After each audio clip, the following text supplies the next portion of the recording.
तशरीफ रखें।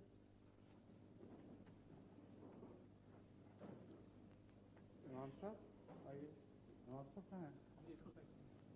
अभी बैठ लें, चलो कुर्सी लें साथ। आपके पास वो हवालों का बुक्शा भी है।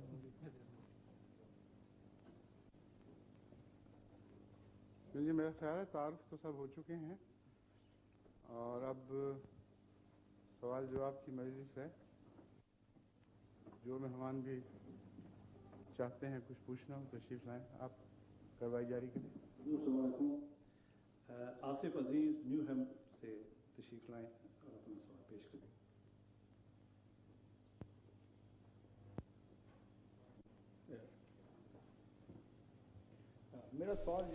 Ma question est, si une personne rejette les hadiths, alors comment peut-il accepter le Messie promis seulement à la lumière du Saint-Coran, demande le monsieur. Cette question a deux aspects. S'il rejette les hadiths, alors il ne pourra pas accepter le Saint-Coran non plus à 100%. Voilà le premier problème, dit sa sainteté. Tout d'abord, il doit accepter le Saint-Coran. Dans le Saint-Coran, c'est-à-dire que ces hadiths qui éclairent certains versets du Saint-Coran sont importants et sans comprendre ces hadiths, on ne peut pas comprendre vraiment le Saint-Coran parce qu'en fait, si on présente le Saint-Coran tout seul, alors certaines personnes interprètent les Saint-Coran de différentes façons et certains versets ont plusieurs significations et cela se trouve dans nos commentaires, dit sa sainteté. Donc, voilà le problème dont ceux qui rejettent les hadiths font face. Ils vont présenter leur signification. Donc, pour lui aussi, le Saint-Coran ne suffit pas. Donc, ceux qui séparent le Saint-Coran des hadiths sont des malchanceux parce que le Saint-Coran lui-même nous fait comprendre que de telles personnes, des personnes qui font une différence entre le prophète et Dieu, ces personnes ne sont pas parmi ceux qui ont une vraie foi. La question est, quelle est la différence? Qu'est-ce que cela veut dire faire une différence? Par exemple, le Saint-Coran déclare ceux qui suivent Allah et le prophète.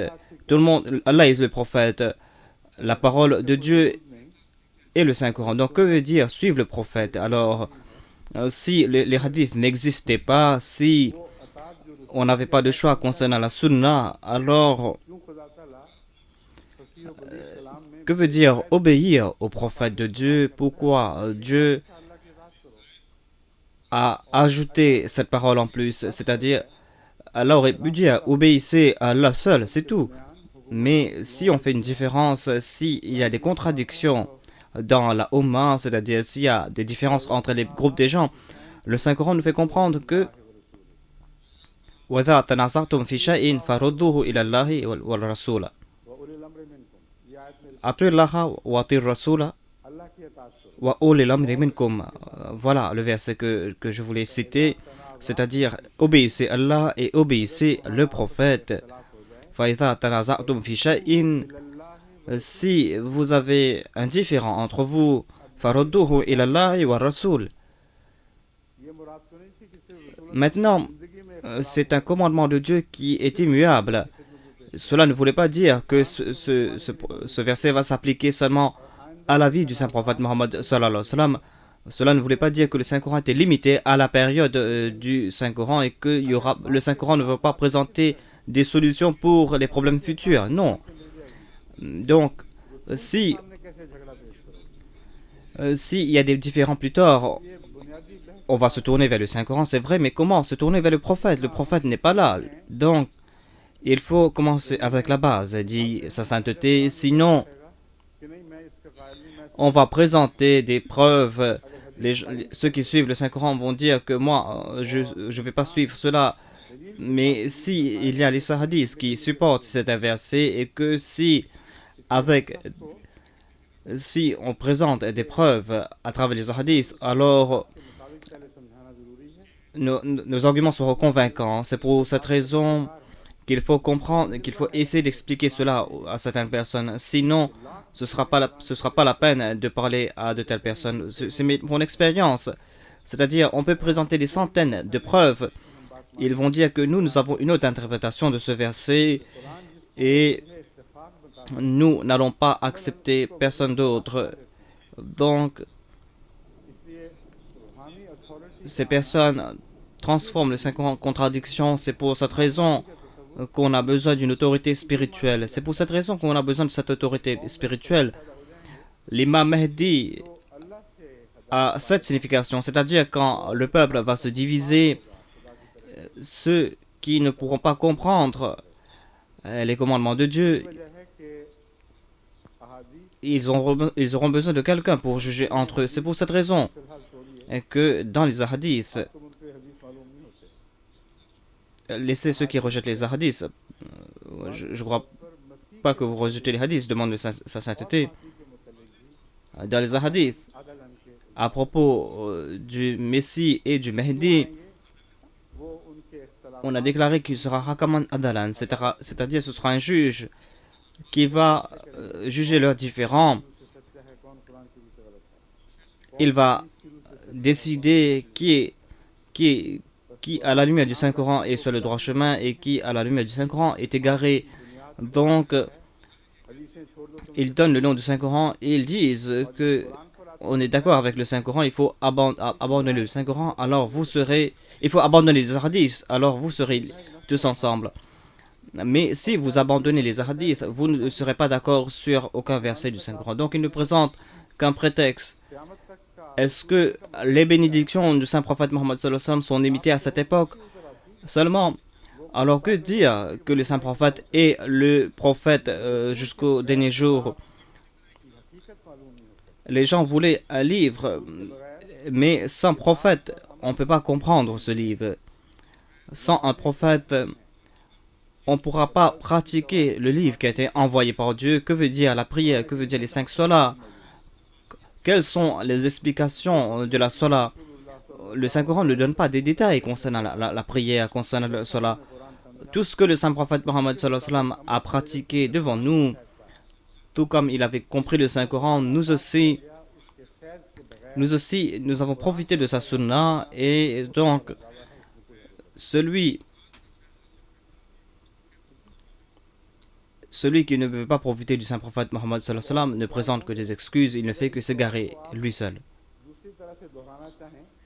Il y aura d'autres questions, donc si vous voulez présenter d'autres questions ou si vous voulez présenter des preuves, si vous voulez demander des preuves, alors je suis prêt à présenter ces preuves, dit sa sainteté.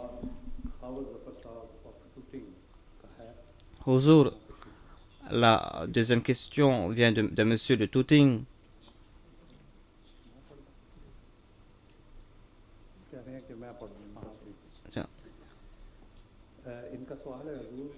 Donc, il veut que je présente sa question. Sa question est, il y a le verset وَمَا كَانَ مُحَمَّدٍ أَبَا أَحَدٍ مِنْ رِجَالِكُمْ وَلَكِنْ رَسُولَ اللَّهِ وَخَاتَمَ النَّبِيِّينَ. Donc, pouvez-vous, s'il vous plaît, nous expliquer le sens de Khatam al-Nabiyyin et pouvez-vous nous expliquer la différence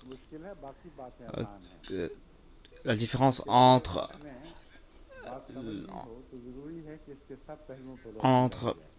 donc sa sainteté dit que je dois éclairer tous les aspects de cette question et, donc en fait c'est une des différences de base entre les Ahmadis et les non-Ahmadis.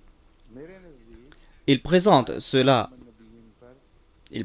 comme un sens d'argument. D'après moi, sur le verset Khatam al-Din, en vérité, il n'y a pas de différence entre nous et les autres ulémas. Donc, voilà le premier point que je voulais expliquer. Il n'y a pas de différence entre nous et les ulémas parce que, après avoir tiré certains commentaires de ce verset, c'est-à-dire qu'après le saint prophète Mohammed sallallahu alayhi wa sallam, il n'y aura plus de prophètes.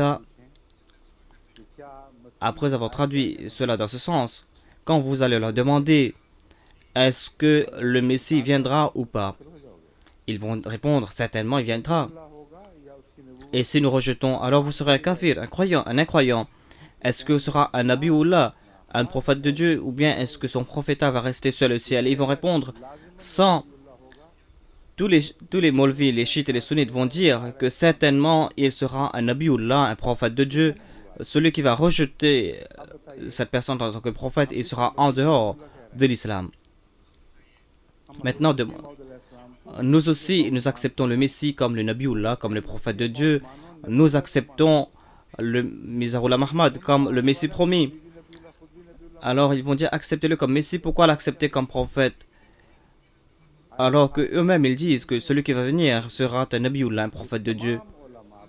Le verset Khatam an-Nabiyyin, en présence de ce verset Khatam an-Nabiyyin, tous ces ulémas, sans aucune exception, ils disent à propos de ce Messie qui n'est pas encore venu, mais que ce Messie qui viendra dans le futur, ils disent que quand ce Messie viendra, certainement il sera le prophète de Dieu. Ensuite, nous leur demandons quelle est la différence entre vous et nous alors. Ils vont dire que la différence, c'est que notre croyance est qu'après le saint prophète Mohammed sallallahu alayhi wa sallam, aucune personne de sa umma ne pourra avoir le titre de nabi ou de prophète. Il n'y aura pas de nouveau prophète. Voilà la déclaration. C'est pour cette raison qu'un ancien prophète viendra. Donc ici, réfléchissez un peu sur ce point et vous allez voir une contradiction flagrante et vous allez voir une sottise, dit sa sainteté. Si les prophètes ne pourront plus venir, pourquoi?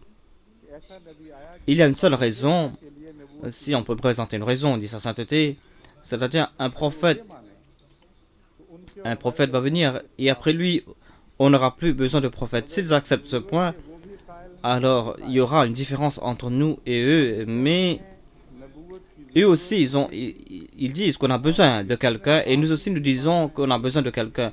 Nous disons qu'on aura toujours besoin d'un prophète et vous aussi, vous êtes en train de déclarer que quelqu'un doit venir, un prophète doit venir. Donc la différence, c'est pas que quelqu'un va venir ou pas, mais la différence, c'est que est-ce qu'on va louer un prophète du peuple de Moïse ou est-ce que ce prophète va venir de parmi les musulmans. Donc il n'y a pas une question de Khatam an-Nabiyyin. La seule différence, donc je répète encore une fois, vous pouvez demander, tous ils acceptent qu'un prophète doit venir, ils savent qu'un prophète certainement viendra. Qui sera ce prophète? Voilà la seule question. Nous disons que ce prophète viendra de la Ummah du saint prophète Mohammed sallallahu alayhi wa sallam et il aura le titre de prophète. Ils disent que aucun prophète ne viendra dans la Ummah du saint prophète Mohammed sallallahu alayhi wa sallam. C'est pour cette raison qu'Allah est forcé de prendre un prophète de la Ummah de Moïse, puisqu'il aura besoin d'un prophète et qu'il ne peut pas créer de prophète dans la Ummah. C'est pour cette raison qu'il va prendre un ancien prophète. Qui sera ce prophète? Ce sera un prophète du peuple de Moïse. Ce prophète qui déclare que le Saint-Coran déclare Rasulan ila Bani Israël, qui est le Messie. C'est un prophète pour les Bani Israël, pour les enfants d'Israël. Donc, si ce Messie viendra, donc la question du Naboua sera toujours là. Est-ce que si c'est un ancien ou nouveau prophète,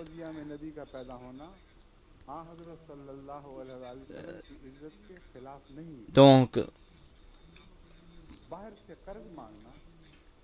avoir un prophète parmi la Ummah du saint prophète Mohammed sallallahu alayhi wa sallam n'est pas contre l'honneur du saint prophète Mohammed sallallahu alayhi wa sallam. C'est-à-dire, si on a un besoin de quelque chose et qu'on loue un prophète quelque part, alors ce sera un manque de respect envers le saint prophète Mohammed sallallahu alayhi wa sallam. Vous serez étonné de voir quelles sont leurs croyances. Vous devez poser ces questions à ces Molvis, c'est-à-dire vous allez devoir examiner leurs croyances. Ils disent que l'ancien Messie viendra parce qu'on aura besoin d'un prophète. Donc si on n'a pas besoin d'un prophète, alors Dieu a commis une erreur. Donc si vous prenez cet ancien prophète, montrez ce verset que c'est un Rasoul, c'est un prophète envers les enfants d'Israël, quelle réponse vont-ils donner? Ou quelle réponse va-t-il donner? Il va dire que maintenant, mon prophétat ou mon ministère s'étale sur tout le peuple. Avant, mon ministère s'était limité à un peuple. Donc, ce sera un nouveau prophète, un nouveau Naboua. Donc, le prophétat de Jésus était limité au Bani Israël au début.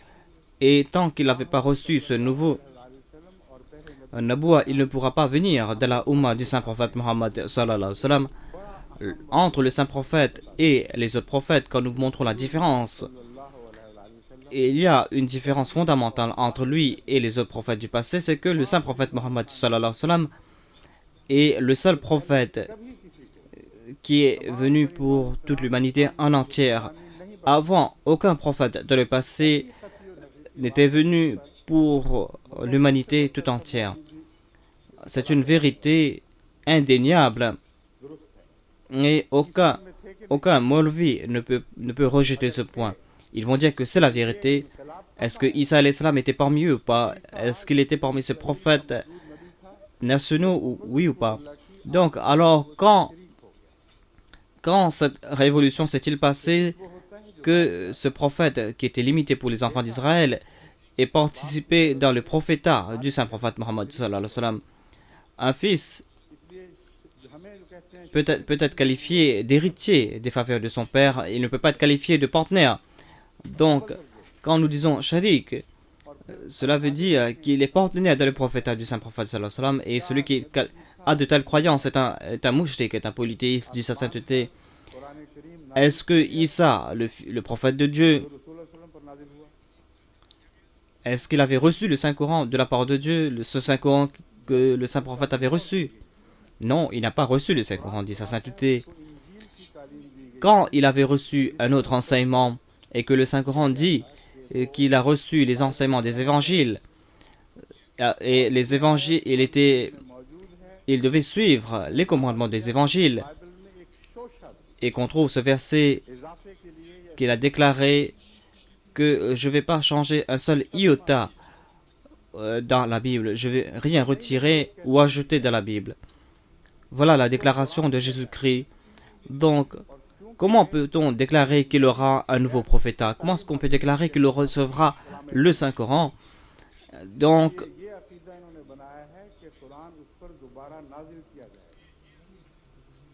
ils ont dit, ces Maulvis ont dit qu'il va recevoir le Saint-Coran encore une fois. S'il ne recevra pas le Saint-Coran, alors il ne connaîtra rien du Saint-Coran, il ne connaîtra que de la Bible. Parce que auparavant, il ne sait rien à propos du Saint-Coran. Donc, s'il est venu de nouveau, c'est comme si il est en train de recevoir le Saint-Coran encore une fois. Voilà les croyances des Maulvis. Mais tant que Dieu ne révèle pas le Saint-Coran à Messie, il ne va pas comprendre ce que c'est que le Saint-Coran. Donc, il est le partenaire du prophète du Saint-Prophète Mohammed sallallahu alayhi wa sallam, et celui qui était limité pour les enfants d'Israël. Maintenant, il sera le souverain sur toute l'humanité. Donc, ce ne sera pas un ancien prophète, ce sera un nouveau prophète parce qu'il aura de nouveaux attributs. Et le dernier prophète qu'on verra, ce sera pas le saint prophète Mohammed sallallahu alayhi wa sallam, mais ce sera ce prophète, c'est-à-dire Jésus-Christ. C'est pour cette raison que cette différence est une différence d'explication, mais si on pousse cette explication, on va voir que la différence s'amplifie. Ce n'est pas une différence concernant les croyances, mais c'est une différence concernant Jésus-Christ. Après le saint prophète Mohammed sallallahu alayhi wa sallam, nous acceptons le saint prophète comme prophète. Nous disons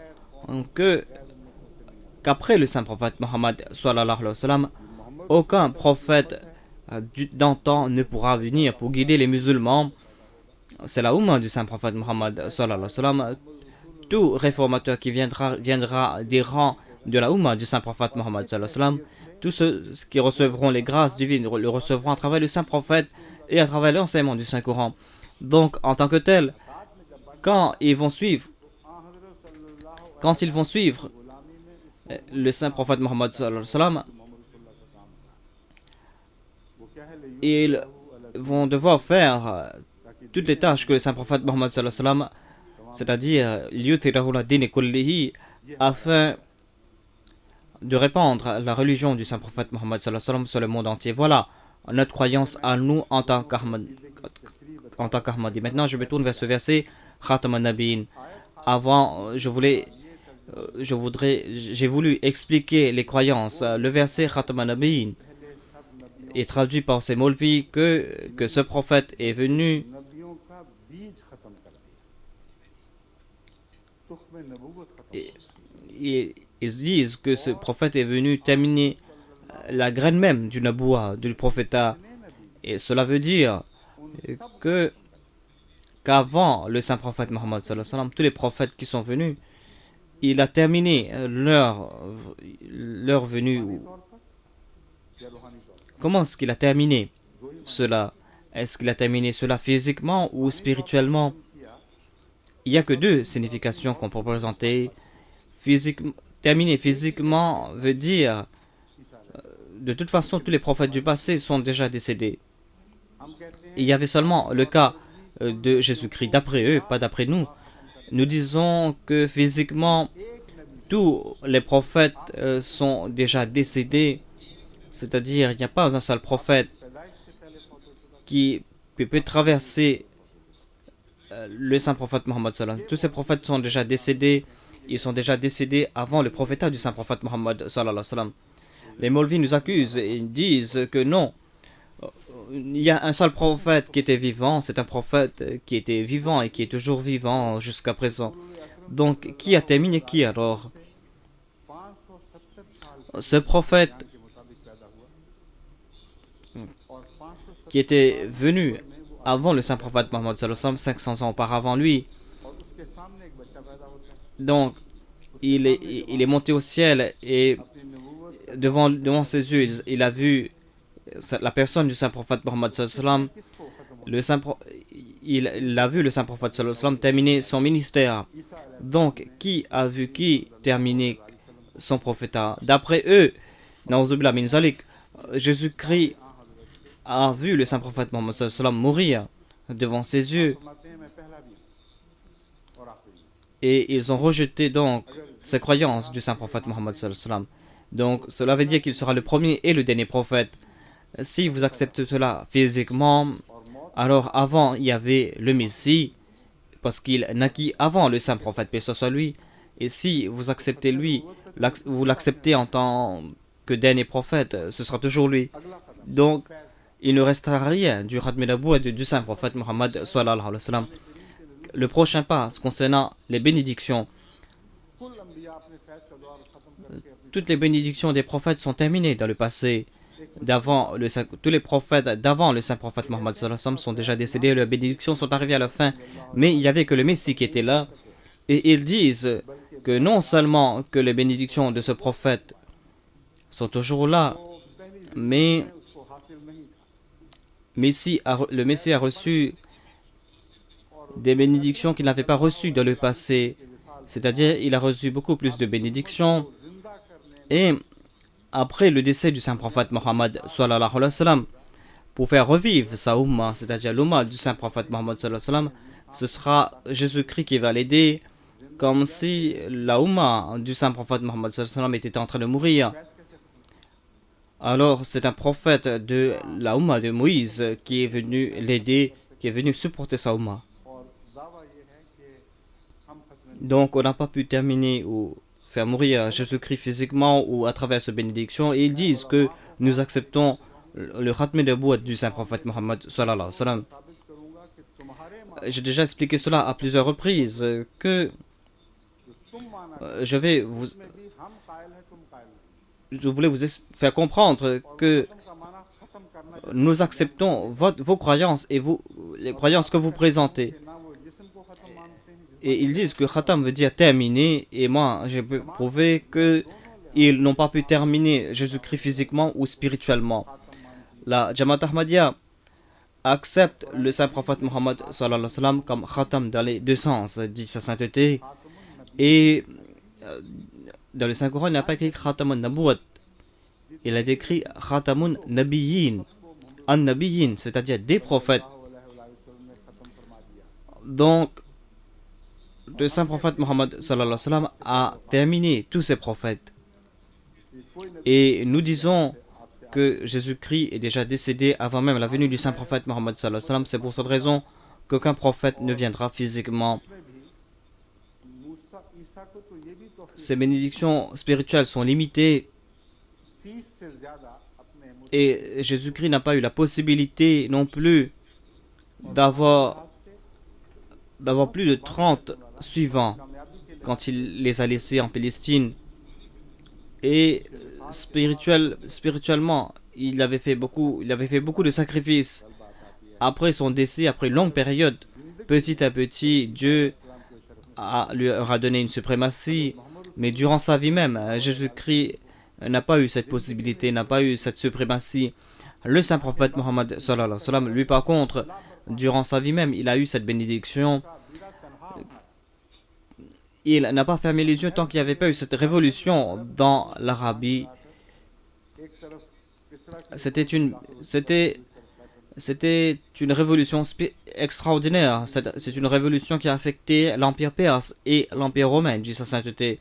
Tout cela s'est passé dans la vie même du saint prophète Mohammed sallallahu alayhi wa sallam. Ce prophète, pour faire revivre la Oumma de ce prophète, est-ce qu'on a besoin d'un prophète des enfants d'Israël? Nous rejetons ce point de vue.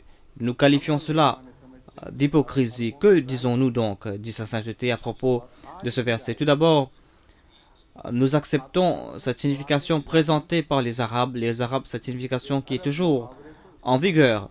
Khatam n'est pas un mot nouveau.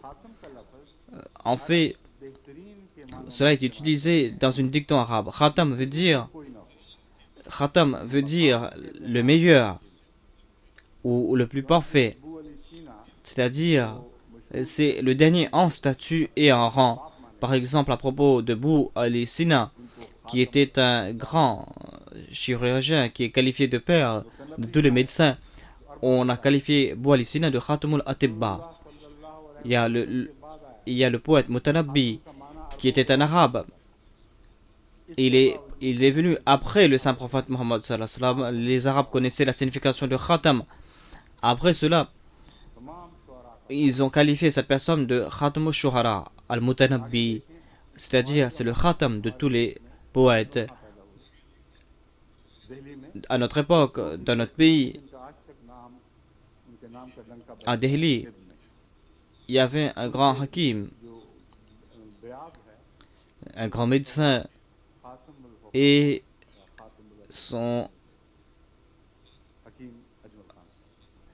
il est décrit Khatam al-Hukama, Hakim Ajmal Shah Sahib, c'était son nom. Donc, regardez l'usage de ce mot dans la langue arabe. À aucun moment, laissez ce verset, regardez l'usage des Arabes, et vous allez voir que le mot Khatam ne veut pas dire dernier dans la lignée ou dernier dans le temps, mais cela veut dire dernier dans le statut, c'est-à-dire le plus grand, le plus parfait. C'est-à-dire, quand il qualifie un prophète de Khatam, cela veut dire que maintenant, il n'y aura pas de poète qui va le dépasser. Il pourra avoir des élèves, mais il n'y aura personne qui pourra l'égaler, ou il y aura quelqu'un qui sera supérieur à lui. C'est-à-dire, ce sera lui le sceau. Et après lui, tous ceux qui vont se déclarer comme grands, ils vont tomber sans... s'ils n'acceptent pas le sceau de ce poète, alors ils vont tomber. Donc, c'est pour cette raison qu'on utilise le mot Khatam. Ce médecin qui a atteint la perfection, on l'a qualifié de Khatamut Atibba. Et le saint prophète Mohammed sallallahu alayhi wa sallam lui-même a utilisé le mot Khatam à propos de Hadrat Ali. Anta Khatam al-Awliya. Et dans un autre hadith, il a déclaré Anta Khatam al-Asfiya. Donc c'est la même chose. On a ces deux rapports parmi les hadiths. Donc il a dit Kama ana Khatam al-Anbiya. Tout comme moi, je suis le Khatam al-Nabiyyin. Toi aussi, tu es le Khatam des Wali. Donc traduisez le mot Khatam comme le traduit les Maulvis, dit sa sainteté. Quelle est la signification alors? il a utilisé le mot kama. Tout comme moi je suis un khatam, toi aussi tu es un khatam. Moi je suis le khatam des prophètes, toi tu es le khatam des waliullah. Cela voulait dire que tout comme, donc si on devait traduire comme les Maulvis le disent, c'est tout comme après moi, il n'y aura plus de prophètes. C'est vrai que les prophètes anciens pourront venir. Donc de même, après toi, il n'y aura plus de wali, il n'y aura plus d'amis ou de proches de Dieu. La khawfun alayhim wa la hum yahzanun. Et cette déclaration du Saint-Coran ne sera plus en pratique. Il n'y aura plus de wali, il n'y aura plus d'amis de Dieu, parce que tout comme moi, je suis le dernier des prophètes. Toi, tu es le dernier wali, tu es le dernier ami de Dieu. Après cela, personne d'autre ne verra de wali parmi les musulmans. Est-ce que vous pouvez accepter cette traduction? Demande sa sainteté. Est-ce qu'il n'y aura plus de wali? De toute façon, on a déjà perdu le nabouat. Est-ce qu'on va perdre aussi les wali? Parce que le saint prophète Mohammed sallallahu alayhi wa sallam a déclaré, c'est-à-dire, moi, je suis le khatam al-nabiyyin et toi, tu es le khatam al-awliya. Si nous acceptons la même signification, cela voudrait dire que toi, tu es le dernier wali et après toi, il n'y aura plus de wali. Mais c'est complètement faux. Il va falloir traduire. Il va falloir traduire cela dans une façon appropriée.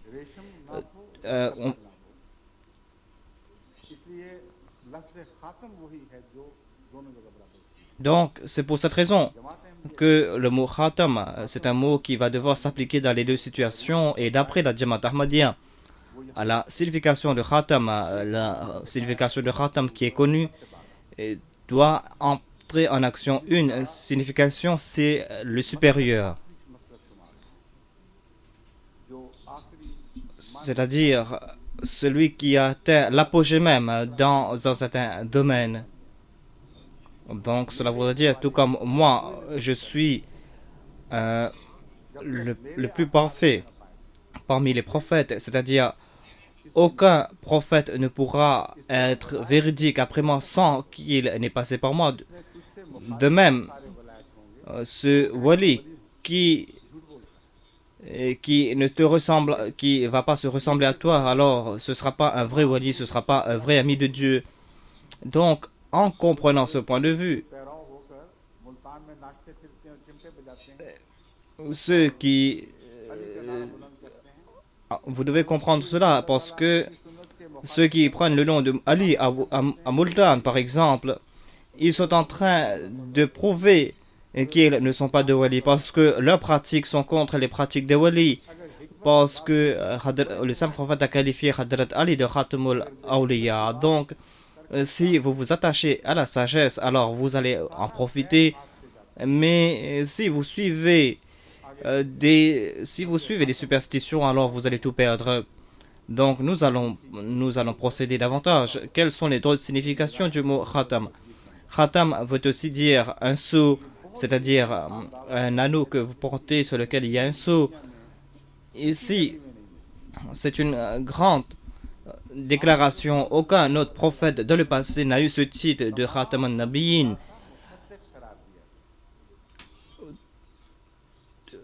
Le saint prophète Mohammed sallallahu alayhi wa sallam est celui qui atteste de la véridicité de tous les prophètes d'antan.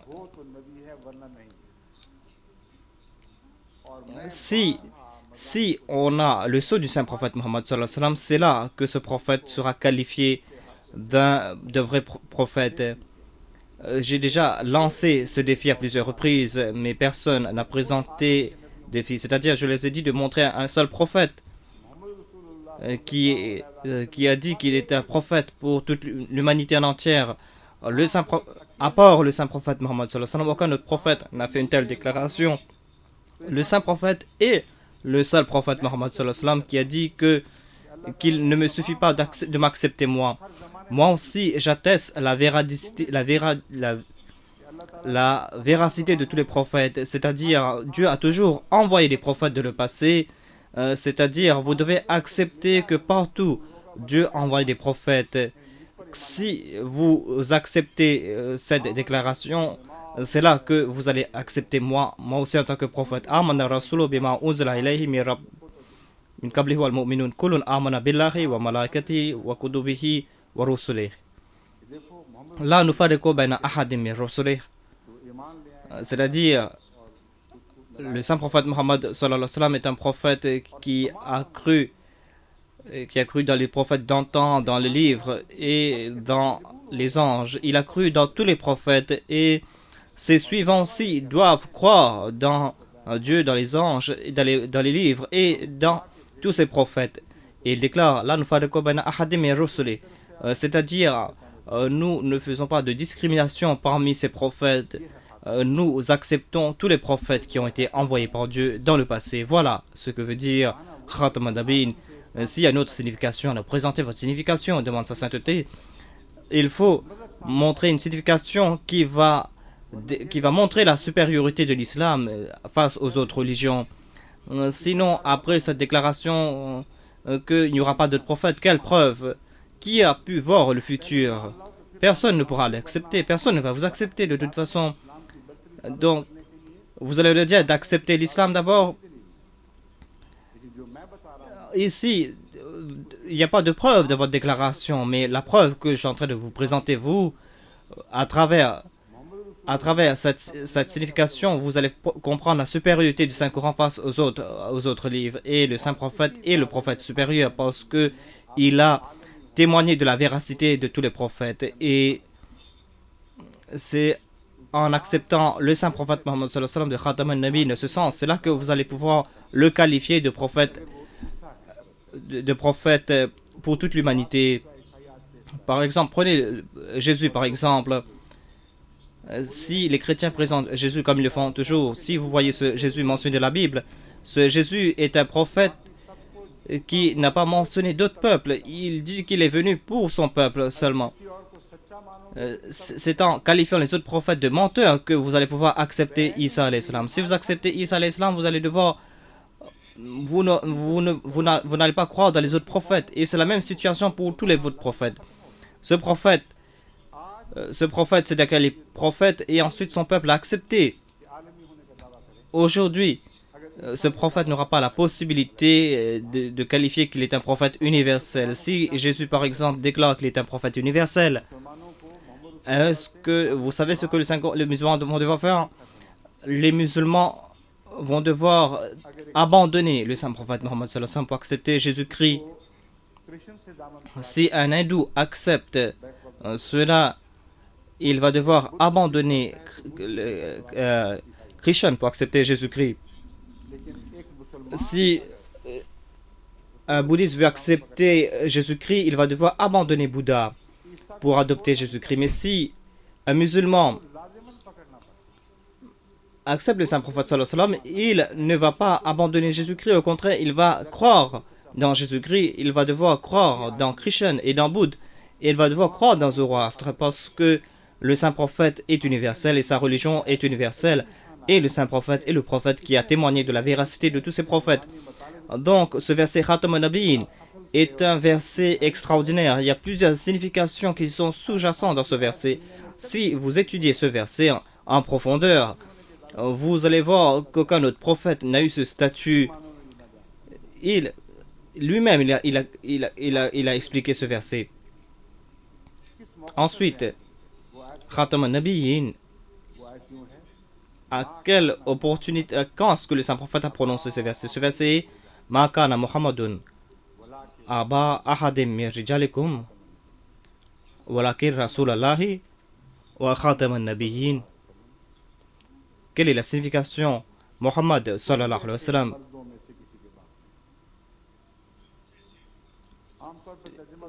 Muhammad n'est pas le père d'aucun homme parmi vous. Les gens disent en général Rijalikum veut dire les hommes parmi vous, vos hommes à vous. C'est-à-dire, il n'y a pas de fierté d'être le père des enfants comme vous. Vous déclarez qu'il n'y a pas d'enfant. C'est pour cette raison qu'il est inférieur. Mais le Saint-Coran déclare que il n'y a pas question d'être fier, d'être le père des fils comme vous. Donc, il n'est pas le père, il n'est pas des pères des hommes, mais des pères, les pères des prophètes. Khatam veut dire père, donc nous acceptons le mot Khatam dans ce sens aussi. Et ici, une sagesse profonde, dit sa sainteté. Al-waladu siluri abi, c'est-à-dire un père, un fils connaît les secrets de son père. À cette époque, on connaissait pas, on ne connaissait rien à propos des gènes. Cette déclaration n'était pas basée sur des faits scientifiques, mais aujourd'hui, on a compris que le fils peut être reconnu à travers son père, c'est-à-dire à travers les gènes de son père. Si un prophète n'est pas le fils du saint prophète Mohammed sallallahu alayhi wa sallam, alors cette personne n'est pas un prophète. Donc, le saint prophète est un prophète dans le sens que vous allez voir la véracité de tout prophète dans la personne du saint prophète Mohammed sallallahu alayhi wa sallam. Si vous ne voyez pas cette véracité, alors c'est un menteur. Donc, c'est un verset très profond qui est le verset de la Khatam al-Nabiyyin. Cela veut dire que Khatam al-Nabiyyin veut dire vouloir croire que Khatam al-Nabiyyin voit qu'il n'y a plus de bénédiction est une grande ignorance. Et le Saint-Coran est en train de rejeter cette ignorance. Vous avez déjà compris que les bénédictions physiques des prophètes d'antan sont terminées et leurs bénédictions spirituelles sont arrivées à une fin. Et le saint prophète est un prophète universel. Et à travers le sceau du saint prophète, on peut reconnaître tous les autres prophètes. C'est à travers le saint prophète Mohammed sallallahu alayhi wa sallam on va comprendre qui est un vrai prophète et qui est un faux prophète. Toute personne qui aura des qualités qui ne seront pas comme les qualités du saint prophète Mohammed sallallahu alayhi wa sallam, cela veut dire qu'il n'est pas un vrai prophète. Donc, il a terminé toutes ses bénédictions, il a terminé ses propres bénédictions. Donc, qu'est-ce qui reste? Voilà ce que disent les mollahs. Au contraire, on devait se contenter des prophètes d'antan. Mais le Saint-Coran déclare que le saint prophète Mohammed sallallahu alayhi wa sallam a terminé les bénédictions des autres prophètes, mais il a commencé une nouvelle source de bénédiction, une source de bénédiction qui sera immuable. Ce verset, je vais citer, c'est un verset qui sera décisif ici pour comprendre ce verset de Khatam al-Nabiyyin. Dans la Sourate An-Nisa, on trouve ce verset وَمَا يُطِعِ اللَّهَ وَالرَّسُولَ فَأُولَٰئِكَ مَعَ الَّذِينَ أَنْعَمَ اللَّهُ عَلَيْهِمْ. Tous ceux maintenant qui vont croire en Allah et dans ce prophète Ar-Rasoul, ici dans ce prophète, est-ce qu'il sera puni s'il croit en Allah ou est-ce qu'il recevra des faveurs divines?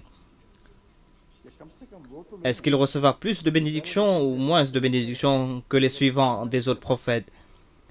Tout au moins, il va recevoir les bénédictions que les autres avaient reçues dans le passé, mais ce verset est en train d'expliquer cette revendication. وَمَا يُطِعِ اللَّهَ وَالرَّسُولَ. Tous ceux qui vont suivre Allah et ce prophète, c'est-à-dire Muhammad Rasulullah sallallahu alayhi wa sallam, فَأُولَٰئِكَ مَعَ الَّذِينَ أَنْعَمَ اللَّهُ عَلَيْهِمْ. Ce sont ces seules personnes qui vont recevoir des faveurs divines maintenant. Khatam veut dire que les sources passées vont terminer et la source du saint prophète Mohammed sallallahu alayhi wa sallam va continuer. Si vous voulez être béni, alors suivez le saint prophète Mohammed sallallahu alayhi wa sallam. Donc, qui sont ceux qui vont recevoir ces bénédictions? Mina nabiyyinina. Voilà ce que nous dit le Saint-Coran. Ils seront parmi les prophètes. Wasiddiqina. Ils seront parmi les véridiques. Washuhadai. Ils seront parmi les shahids, les témoins. Et parmi les salihin, parmi les gens pieux. Wa hasuna ulaika rafiqa. Donc voilà les meilleures bénédictions que vous allez recevoir. Donc la liste des faveurs sont là, mais donc Wahasuna Ulaika Rafika a élevé le statut. Donc pourquoi chercher des Rafik parmi les prophètes d'antan? Si vous voulez chercher les bénédictions, vous devez chercher cela dans la personne du saint prophète Mohammed sallallahu alayhi wa sallam et parmi ses suivants, parce que vous n'aurez pas de meilleure bénédiction. Donc, après ce verset clair et éloquent, traduit à le mot Khatam an-Nabiyyin pour dire qu'il a terminé la bénédiction de tous les prophètes après la bénédiction de Jésus-Christ est complètement faux, et qu'il a terminé ses propres bénédictions et que maintenant cette Ummah ne recevra pas d'envoyé de Dieu. Que nous dit le Saint-Coran?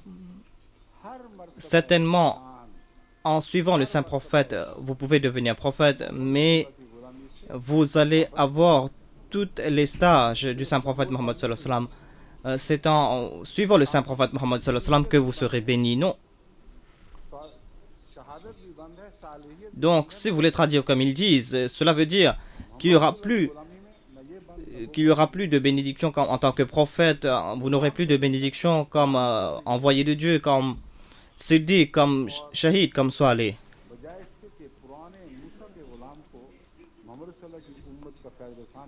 Et au lieu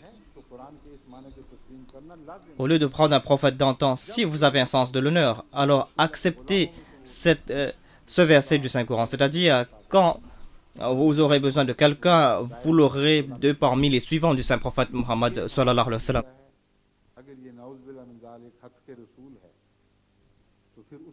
Voilà notre croyance. Si cette croyance est contre les qualités du Saint-Prophète Muhammad sallallahu alayhi wa sallam, alors adoptez d'autres croyances et vous allez devoir accepter Moïse et vous allez devoir accepter un nouveau Coran, et les dernières bénédictions seront à travers Isa alayhi salam.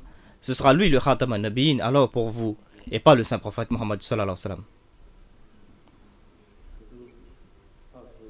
Mr. Ramnath Sani, Southampton से सवाल पेश करें.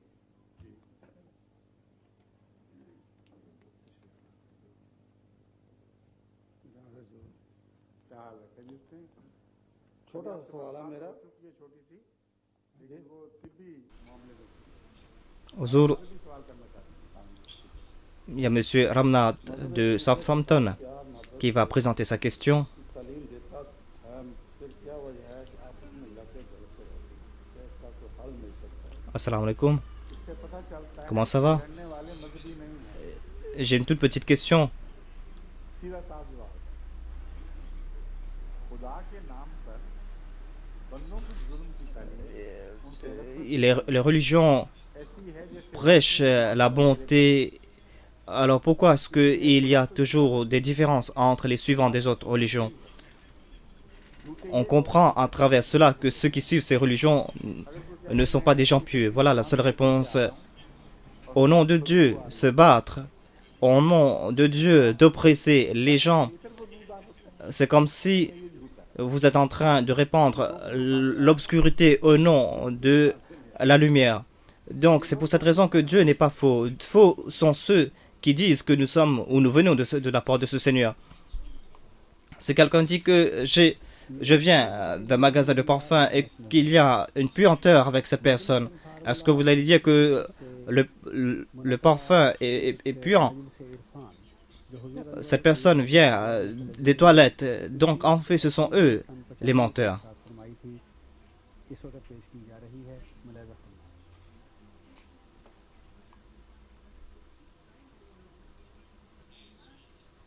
Cette question vient de M. Madan Kakaria, qui vient de Komlin, Morden. Donc, il est là parmi nous, mais il m'a demandé de poser sa question. Sa question est, nous en tant qu'hindous, nous acceptons Dieu et nous l'appelons Om. Et d'après notre croyance, Om est le premier nom de Dieu. Et après, nous, hindous, nous acceptons les avatars, c'est-à-dire les messagers de Dieu. La plupart des hindous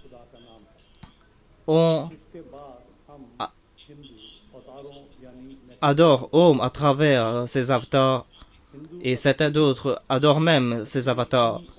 Donc, Donc, ils utilisent ces avatars pour pouvoir se concentrer. बाज आपकी पूजा भी करते हैं और ये तरीका Donc, ils adorent Dieu à travers ces avatars. Est-ce qu'il est vrai que les hindous croient dans un seul Dieu et utilisent les idoles comme une façon, comme des intermédiaires ou comme des images pour pouvoir se concentrer sur la personne de Dieu et pour qu'ils puissent adorer Dieu? Est-ce que cette méthode est bonne pour pouvoir se concentrer? और मीडियम और image where they can concentrate D'après moi, dit sa sainteté, vous êtes en train de vous leurrer tout simplement. method all Et la personne qui a posé cette question, si il s'interroge lui-même, il va comprendre que Om est quelque part dans le... Mais si on demande quelque chose, on demande à Lakshmi. Si on demande un fils, on va demander à un autre Dieu. Et pour chaque objet, il y a des vies. जो मांगा जाता है वो दौलत हो तो Lakshmi Donc ici, il y a deux erreurs. Si vous tournez vers des idoles, parce qu'en fait, vous ne voyez pas ces dévis, ces déesses. के लिए देवी देवता बन चुके हैं जब तवज्जो उसकी तरफ मरकूज Vous ne voyez pas cette déesse, mais vous voyez une idole et vous fabriquez l'idole que vous êtes tellement détourné, votre attention est tellement tournée vers cette idole que vous oubliez tout. Vous respectez cette idole comme si c'est lui, Dieu. Si vous faites quelque chose pour la concentration, alors prenez un bout de bois, prenez un bout de pierre devant vous. Donc, vous allez pouvoir vous concentrer, mais concentration के लिए Mais vous allez pouvoir dire que ici, ce n'est qu'une pierre ou un bout de bois. Mais de telles idoles, pour dire que ce n'est pas une déesse, इबादत की ठोकर मार के उसको एक तरफ कर दो si on, ऐसे बुत को si on a brisé cette idole, alors à cause d'un accident, on va pouvoir tuer des gens, alors que si c'est un autre Dieu, alors Dieu, et rien va se passer avec ce Dieu. D'après moi, ce sont des prétextes où vous êtes en train de vous leurrer. हालांकि खुदा को तो कुछ नहीं हुआ वो खुदा और Il y a une voile psychologique. Ils disent que nous avons fait de ces idoles des moyens, mais je connais rien à propos des autres, mais généralement, on peut dire, j'ai vécu dans un environnement où il y avait des hindous. Il y avait des hindous qui habitaient tout près de chez nous. मगर अमूमी फतवा Quand ils faisaient le puja, मैं ऐसे माहौल में पैदा हूं जहां मेरे चारों तरफ ils adoraient ces idoles. C'est-à-dire, ils avaient cette idole et ils accordaient toute leur attention à cette idole. Donc, c'est pour cette raison que vous allez voir des histoires que des idoles ont bu du lait, que des idoles ont bougé. Donc, toutes ces histoires autour des idoles vont faire comprendre que certainement ces personnes croient que ces idoles ont des qualités divines. Donc, c'est pour cette raison que ce n'est que du polythéisme. ये जाहिर करने के लिए गड़े गए हैं कि खुद ये अपनी Donc, खुदाई सिफात रखते हैं au lieu, इसलिए ये शिर्क ही शिर्क ces idoles sont là pour détourner votre attention. Donc, vous n'allez pouvoir pas vous concentrer, vous ne pourrez pas vous concentrer sur le Dieu. Parce que de toute façon, les gens demandent à ces faux idoles. Donc, il y a deux aspects ici. Tout d'abord, ce qu'ils qualifient de déesse ou de Dieu, तबुरात से मांगा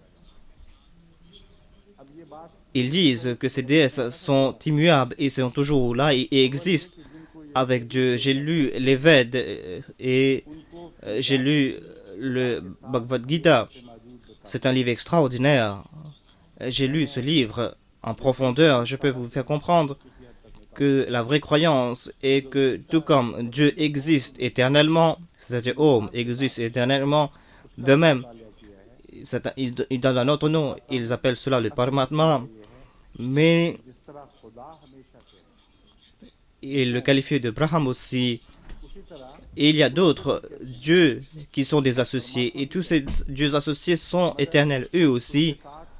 Le plus grand des dieux n'a pas créé ces dieux, उसके साथ mais ces dieux inférieurs étaient toujours là, et ils étaient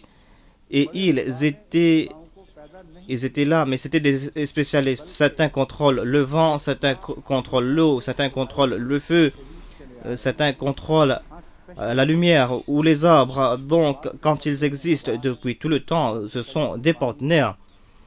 Comment est-ce qu'on peut les qualifier de serviteurs de Dieu?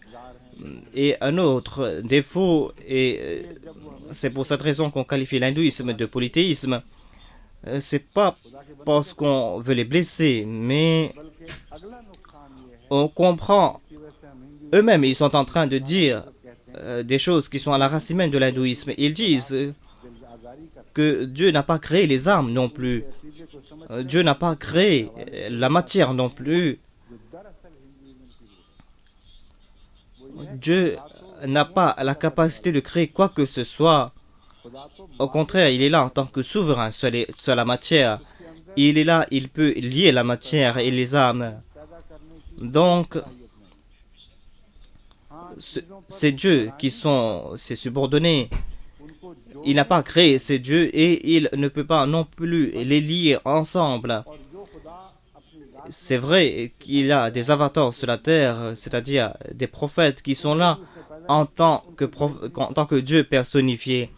Donc, j'ai déjà répondu à propos des idoles. Maintenant, je vais me tourner vers leurs avatars ou leurs prophètes, c'est-à-dire ces dieux. Il y a plusieurs noms pour ces dieux et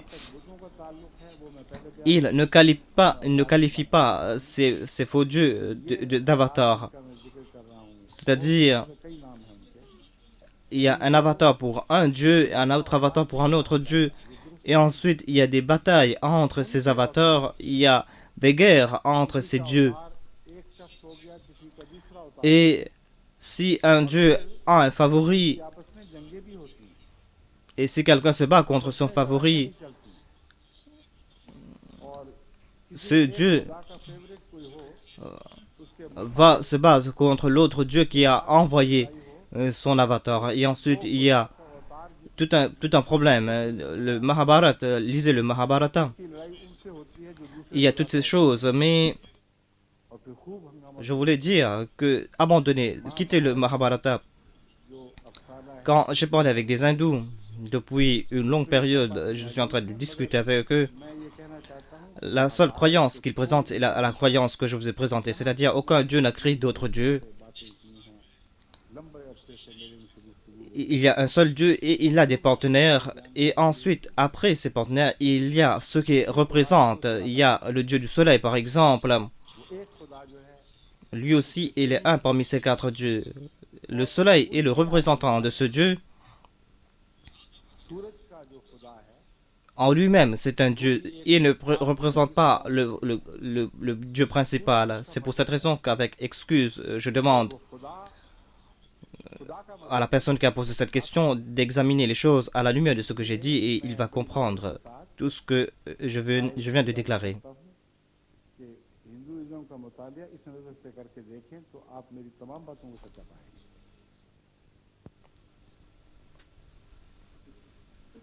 Assalamu alaikum. Ma question est que le saint prophète Mohammed sallallahu alayhi wa sallam qui est monté pour le Mi'raj, est-ce que son Mi'raj était spirituel ou physique?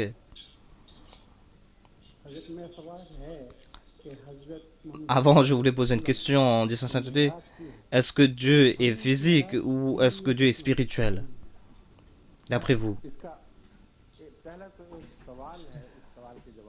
Spirituel. Donc, comment peut-on bouger physiquement vers un être spirituel? Est-ce que Dieu existe partout? Oui ou non? Donc si un corps physique va vers Dieu, là où il était, alors Dieu n'existait pas dans cet endroit. Là où il va, Dieu sera là-bas. Sinon, le mouvement n'aura aucune signification. C'est pour cette raison qu'un corps physique ne peut pas bouger vers Dieu. Allahu nuru samawati wal ard. Voilà ce que déclare le Saint-Coran. Allah et la lumière.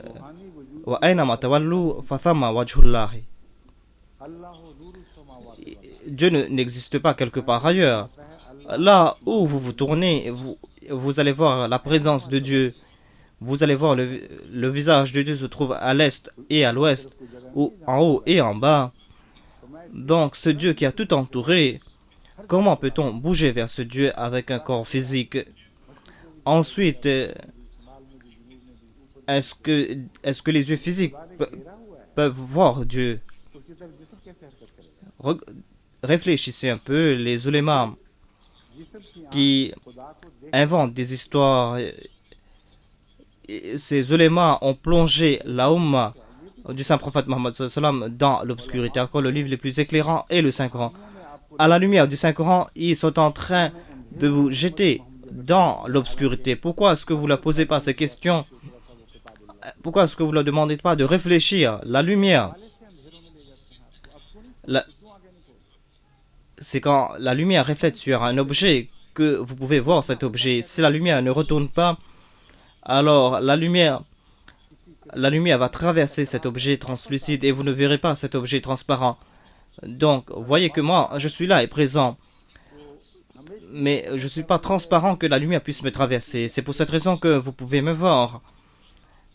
Donc, रहे हैं कि मैं कसीफ हूँ, रोशनी Latif c'est parce que vous aussi vous êtes présent que vous pouvez me voir. मेरे जिस्म में से पार हो जाए। Si la lumière traverse un objet transparent, vous n'allez pas voir cet objet. असरदार रोशनी आ गई। Certaines personnes se cognent contre des verres. Ces verres sont tellement propres que la lumière la traverse et vous ne pouvez pas, même pas voir le vide qui se trouve entre vous. Donc, peut-on voir Dieu avec les yeux physiques alors que Dieu est le plus transparent, le plus translucide dans tous? Donc, quelle est la lumière qui a réfléchi sur Dieu pour que le saint prophète puisse le voir? Et ensuite, où était le saint prophète Mohammed sallallahu alayhi wa sallam? Est-ce qu'il informe quelconque? On ne peut même pas voir Dieu parce qu'il existe partout. Comment peut-on se tourner? Dans quelle direction se tourner? Parce que au même moment, vous ne pouvez pas voir Dieu, même s'il était là en tant que physique. Et ils ne réfléchissent même pas. Le Saint-Coran nous a expliqué cela. Le Saint-Coran déclare à ce propos, Ma kadhabaka fuadu ma ra'a. Son cœur n'a pas menti. Son cœur n'a pas menti à propos de la chose qu'il a vue. उसी कलाम में जहाँ Meraj Donc, le cœur du Saint-Prophète Mohammed sallallahu alayhi wa sallam a vu l'existence de Dieu ou la manifestation de Dieu. Et à travers les hadiths, si vous lisez ces hadiths, pourquoi est-ce qu'ils ne lisent pas que Hadrat Aisha Siddiqa radhiyallahu anha a rapporté que la nuit que le Saint-Prophète Mohammed sallallahu alayhi wa sallam est parti en Miraj, le corps du Saint-Prophète Mohammed sallallahu alayhi wa sallam était là, toujours là. Le corps du Saint-Prophète était dans l'enceinte de la Kaaba. Donc, comment a-t-il pu faire un miraj physique? Ensuite, il est écrit Thumma staiqadha, c'est-à-dire, il s'est réveillé, ses yeux se sont ouverts. Alors que si le corps devait faire un mouvement quelconque, on aurait dû dire qu'il est retourné là où il se trouvait. On a déclaré Thumma staiqadha.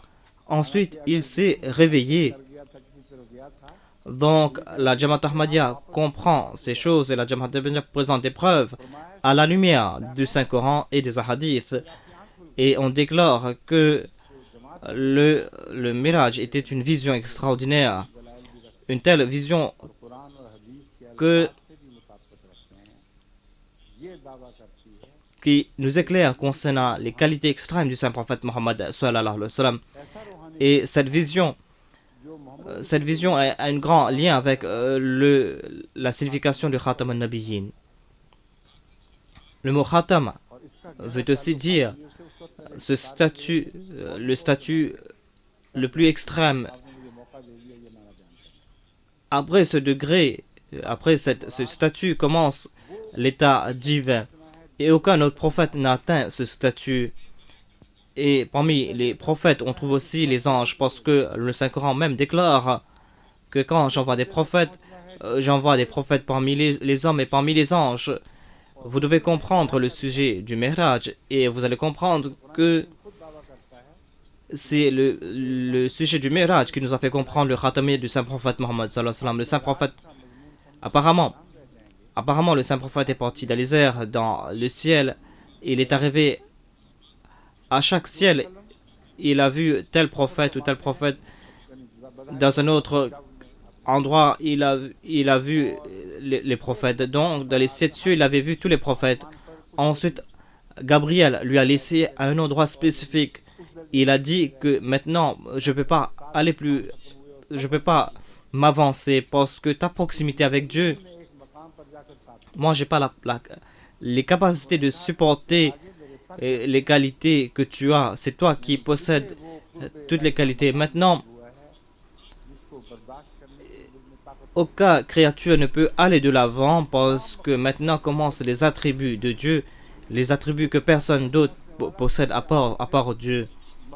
Sidratul Muntaha, c'est ce que le saint prophète avait vu. Voilà ce que le Saint Coran nous dit. C'est quoi le Sidratul Muntaha? Cela veut dire ce jujube qu'on a placé sur la frontière. C'est Maulvi qui traduisent tout cela. Littéralement, ne connaissent rien à propos de Sidra.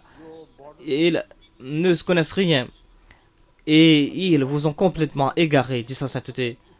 Ils vous prennent de la lumière pour vous diriger vers l'obscurité. Que fait les jujubes là-bas? Un jujubier. Donc, cela veut dire que ce jujubier était supérieur au saint prophète Mohammed sallallahu alayhi wa sallam. Au contraire, c'est un symbole, dit sa sainteté. Vous devez comprendre ce que c'est le jujubier. Les Arabes ont cette tradition et au Pendjab aussi, on a cette tradition, c'est-à-dire on plante des jujubes pour nous faire comprendre que c'est une frontière. Parce qu'en mettant une lignée de jujubes, il y a plein d'épines. C'est pour ça. Donc, pour protéger un jardin, on plante des jujubiers tout autour. Donc, c'était la frontière. Et cela voulait dire qu'après cette frontière commencent les attributs de Dieu. C'est aussi une signification de Arsh. C'est-à-dire là où se trouve Dieu seul. Et le saint prophète Mohammed sallallahu alayhi wa sallam est arrivé à ce statut. Donc, on trouve ce message dans le Miraj aussi. Si vous acceptez, vous devez accepter cela en tant que vision spirituelle. Et sinon, vous allez devoir qualifier cela d'une fabrication.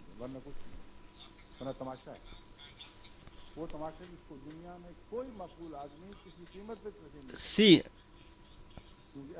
vous ne pouvez pas voyager plus vite que la lumière, dit sa sainteté, parce que la science nous dit si vous voyagez à la vitesse de la lumière, vous allez désintégrer complètement.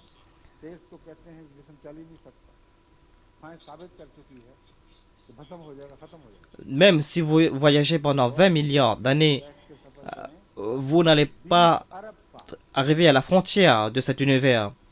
Donc, ils ont inventé des superstitions au nom de Dieu. Et toutes leurs superstitions sont en contradiction avec ce que dit.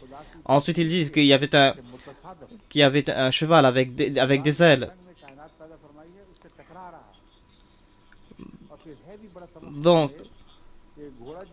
Donc comment est-ce que ce cheval a pu s'envoler dans le vide? Si vous regardez cela à la lumière d'un Ahmadi, si vous regardez cela à la lumière du Messie promis et du Mahdi, le Mahdi est celui qui nous a guidés par Dieu, parce qu'à travers le Saint-Coran, il nous a guidés, il nous a fait comprendre. En fait, c'était pas un voyage physique, c'était un voyage spirituel. Et dans ce voyage, il y avait plusieurs messages profonds. Par exemple, dans ce même Miraj, il est dit qu'en cours de route, le saint prophète a vu une vieille femme. Cette vieille femme avait trois récipients. Il y avait du lait, de l'eau et du vin. Le saint prophète Mohammed sallallahu alayhi wa sallam a rejeté le vin et a rejeté l'eau. Il a pris le récipient de lait, il a bu de cette lait. Gabriel, qui était avec lui, lui a déclaré, il lui a dit que tu as pris la bonne décision. Voilà ton statut à toi. Que voulait dire cela? Il a dit que Gabriel a demandé que c'était le monde. C'était le monde qui était venu vous éprouver. Cette vieille femme était en fait une représentante du monde. Donc, Donc, est-ce que cela voulait dire, est-ce que tous les compagnons, les incroyants sont venus de la forme d'une d'une vieille femme? On doit comprendre cela comme des similitudes. Et il faut expliquer ces similitudes. Si vous transformez le tout en physique, alors vous allez inventer des histoires superstitieuses qui seront dénuées de tout sens. Si vous expliquez cela spirituellement, vous allez comprendre le statut même du saint prophète Mohammed sallallahu alayhi wa sallam. Maintenant, je vous fais comprendre que voulait dire cette vieille femme. Nous disons que ce sont des similitudes présentées par le saint prophète Mohammed sallallahu alayhi wa sallam. L'eau est important pour la vie, mais l'eau tout seul ne suffit à rien. L'eau peut accorder la vie, mais l'eau toute seule ne peut pas accorder la vie. On a besoin d'un mouvement. Dans l'alcool, dans le vin, il y a un certain mouvement, mais c'est un mouvement qui va finir le corps. Et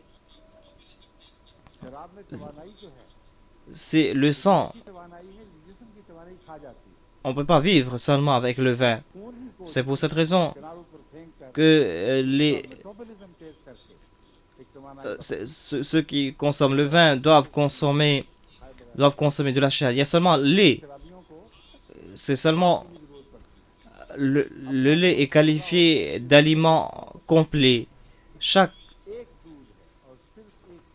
Toutes les recherches qu'on a faites ont prouvé que le lait est un aliment parfait, l'aliment le plus parfait.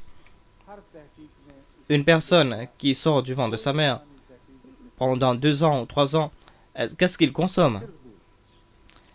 Il ne fait que boire du lait. Avec le lait, ses os vont se renforcer, son esprit va... Avec le lait, le lait va construire chacun des membres de son corps. Et cet enfant qui boit du lait de sa mère, vous allez voir que c'est un enfant bien portant. Il est en train de consommer l'aliment le plus parfait. C'est pour cette raison que la charia est parfaite avec le saint prophète Mohammed sallallahu alayhi wa sallam. Donc, Khatam al-Nabiyin veut dire qu'il a porté l'enseignement parfait, et voilà ce que le Miraj aussi nous a fait comprendre. Tous les prophètes sont restés derrière. Tous les prophètes étaient inférieurs au saint prophète Mohammed sallallahu alayhi wa sallam, et même le chef parmi les anges est resté en arrière, mais le saint prophète est parti de l'avant. Donc voilà la signification du Miraj du saint prophète Mohammed sallallahu alayhi wa sallam, et tout ce qu'ils disent autres ne sont que des histoires. Au contraire, ces histoires ne font qu'abaisser l'islam aux yeux des autres.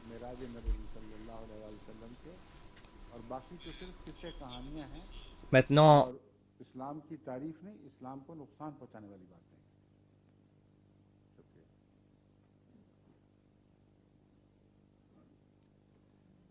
हजूर अगर इजाज़त हो तो एक ऐलान करना है छोटा सा ऐलान करें शौक से car Toyota D138 GHX is blocking the driveway of a neighbor.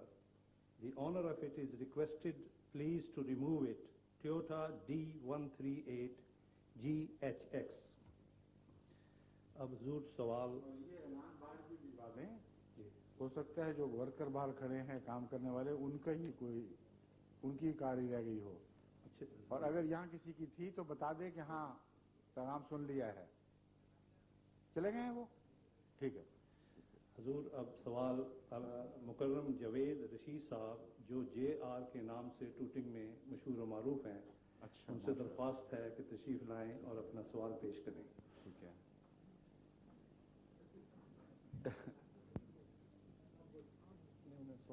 इतने अच्छे नाम इनके अच्छे नाम का खुलासा क्यों मशहूर हो गया? जवेद रशीद तो बड़ा प्यारा नाम है। GR सिर्फ कहला रहे हैं। उस तरह के बिस्मिल्लाह लिखने के बजाय 788 लिख देते हैं लोग। इन्होंने 786 कोई होम्योपैथिक के मुताबिक सवाल करना था, लेकिन मेरा maintenant, je vais présenter une autre question de M. Shaukat Ali. Ce sera la dernière question, je crois. Ce ne sera pas le Khatam al-Sawalat, dit sa sainteté. Donc c'est un autre point aussi que je voulais vous faire comprendre. Une fois dans l'université de Londres, quand j'étais en train d'étudier, nous avions un professeur d'arabe, M. Hopkins. Il nous a fait écrire que tel ou tel calife était le dernier calife des Omeyyades. Par exprès, j'écris que Kana Khatam al-Khulafa min Khulafa Bani Umayya. Il a marqué cela d'un rouge. Je suis parti voir vers mes amis arabes. Je dis que c'est un arabe qui ne connaît rien. C'est un professeur qui ne connaît rien, mais elle dit que j'ai traduit cela Khatam al-Khulafa, c'est-à-dire il est le dernier des prophètes, le dernier des califes plutôt. Ils ont dit que toi tu as commis une erreur. Toi tu ne connais rien de l'arabe. J'ai dit mais est-ce que cela veut dire que Dieu aussi ne connaît pas l'arabe? Vous dites dans le Saint-Coran que Dieu a utilisé le mot khatam pour dire dernier. Quand j'ai utilisé ce mot pour dire dernier, vous dites que j'ai commis une erreur. Donc, cela veut dire que Dieu aussi a commis une erreur. Donc, ils ont compris. Et ce mot khatam veut dire le statut. Khatam ne veut pas dire dernier dans une lignée ou dernier dans l'espace. Donc, vous êtes...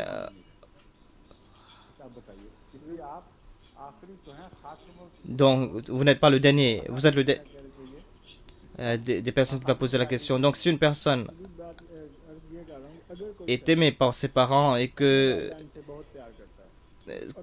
a accepté l'Ahmadiyyat, mais que ses parents n'ont pas accepté le Mahdi et qu'il a peur que ses parents iront en enfer parce qu'ils n'ont pas accepté le Mahdi, que doit-il faire?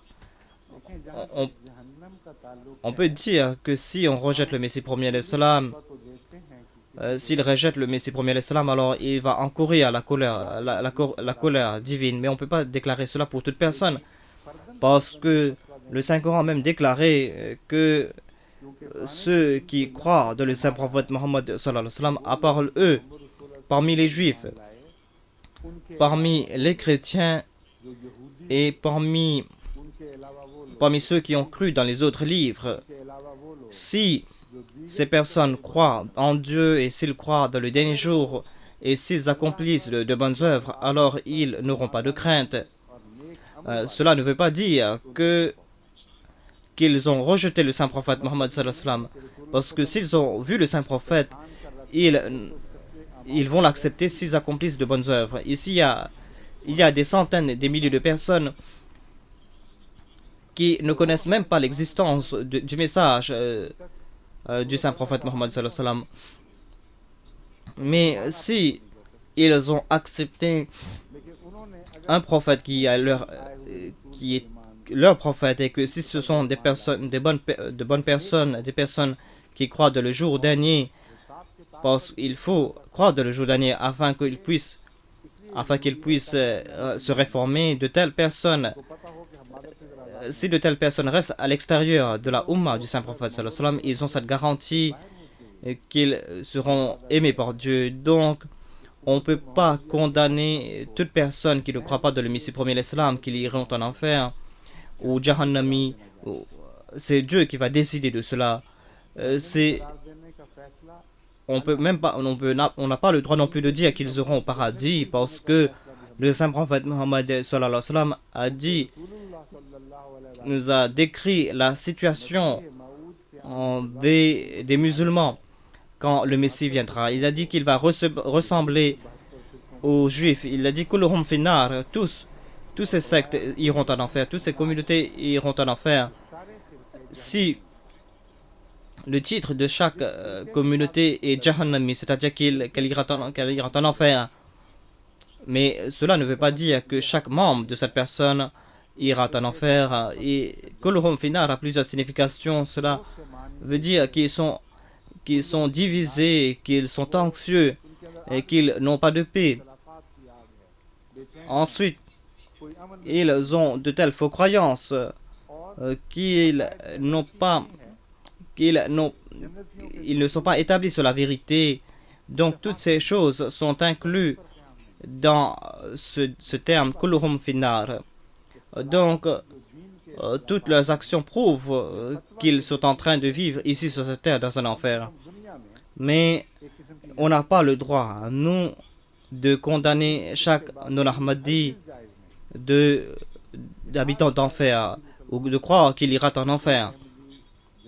Il se peut qu'il y ait des Ahmadis qui sont Ahmadis de nom, mais qui iront en enfer. Donc c'est pour cette raison que le Messie premier l'Islam l'a expliqué qu'il ne suffit pas de faire le serment d'allégeance. Vous ne serez pas protégé de faire le serment d'allégeance si vous faites des bonnes œuvres. Si vous voulez chercher le plaisir de Dieu, alors certainement vous irez en enfer, sinon pas. Donc voilà une signification. Une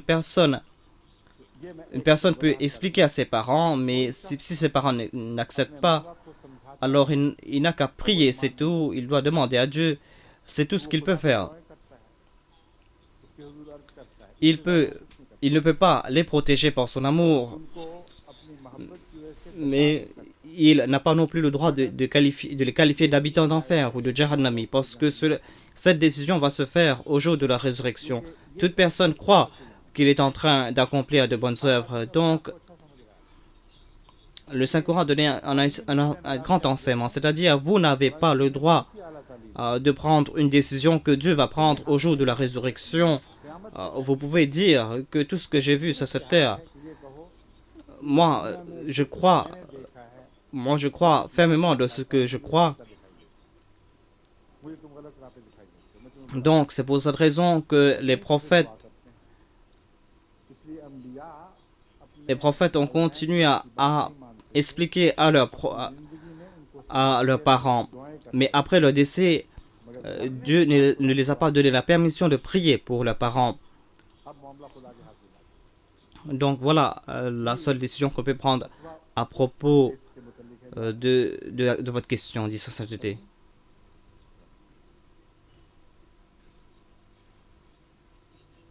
Vous avez dit après le décès,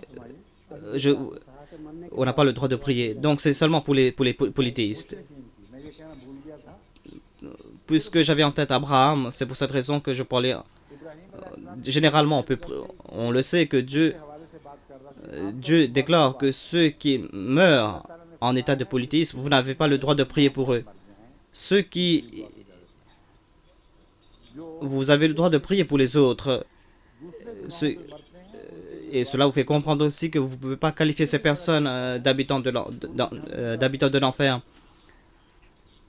Il se peut que les prières d'un enfant puissent aider ses parents qui sont déjà décédés, parce que Dieu déclare qu'il accepte la prière de ceux qui sont anxieux.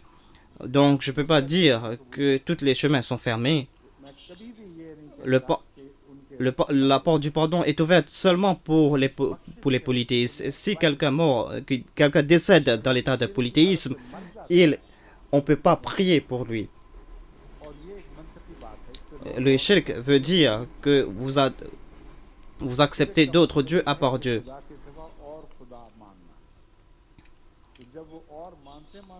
Donc vous n'avez pas de droit, vous n'avez rien à demander à ce vrai Dieu. Voilà la sagesse de ce commandement. Mais ceux qui meurent dans l'état d'unicité de Dieu, même s'ils ont commis des péchés, on peut toujours prier pour ces personnes.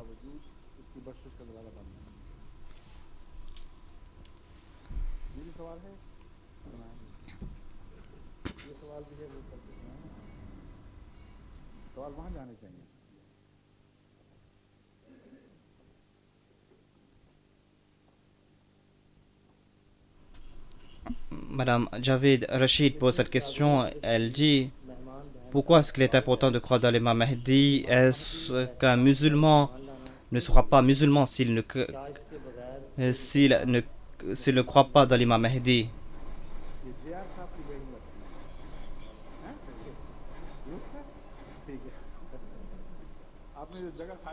À propos de l'imam Mahdi, dit sa sainteté, pourquoi croire dans l'imam Mahdi? La réponse se trouve dans le titre Imam Mahdi. Imam Mahdi n'est pas l'imam qui dirige une prière dans la mosquée, मस्जिद में certains États placent leurs imams. Des fois, vous-même, vous cherchez un imam. C'est pas cet imam-là, dit sa sainteté. L'imam Mahdi veut dire l'imam qui a été choisi par Dieu lui-même. से मुराद वो इमाम है जिसको खुदा खुद इमाम। Si un roi अब अगर place un pion ou place un serviteur, vous allez devoir accepter ce serviteur.